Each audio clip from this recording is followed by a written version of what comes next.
Howdy. Howdy. Good to see you. So I've got a potential business coming up that this gentleman has been taking money out of the company and financing startup of another business, and he would like to sell this business. And so he's going to take the books, the balance sheet, and take out the items out of the balance sheet that he's transferring to the new business, and clean up the P&L and everything, but that's not going to change the tax return. So if I take this listing, how should I deal with that? Just closing that, and or can I even, add that stuff back? Well, I think if it, again, going back to if it was expensed out, but it's not necessary for the successful operation of the business, then yes, you can add it back. Will a lender take all your add backs? No, but they may take some of them. And particularly if you can show, if you can support the fact that some of the expenses that you're adding back were for the other startup business, and if the startup business is not in the same, not along the same lines as this business, so different area, then it becomes more supportable, and some lenders will go ahead and allow that.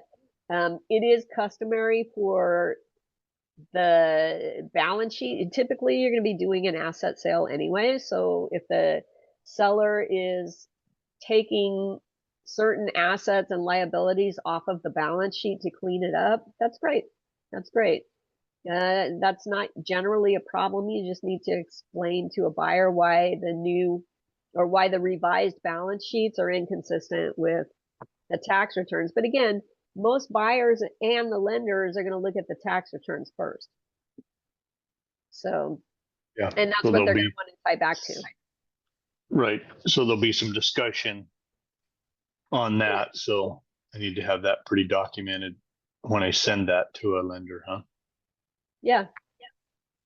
Yeah, and if you have a lender that you work with, you may want to have them look at the tax returns and look at your recast up front before you even start marketing the business.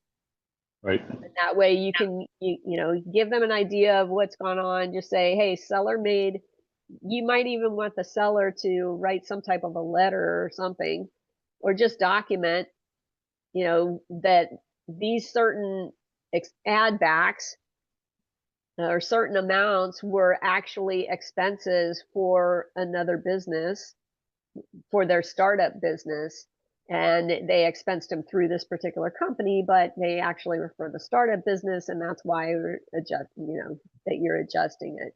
So again, if you can support it, then the lenders may accept some of them, probably not going to accept all of them.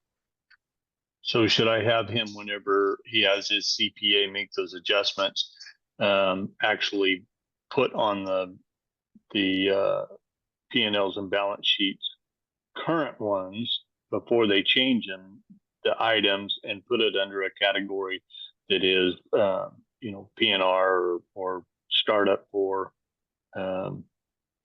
different state division? Yeah. I mean, if the CPA is willing to do that, that certainly can make it easier. But if not, as long as he's got supporting documentation, he should be fine.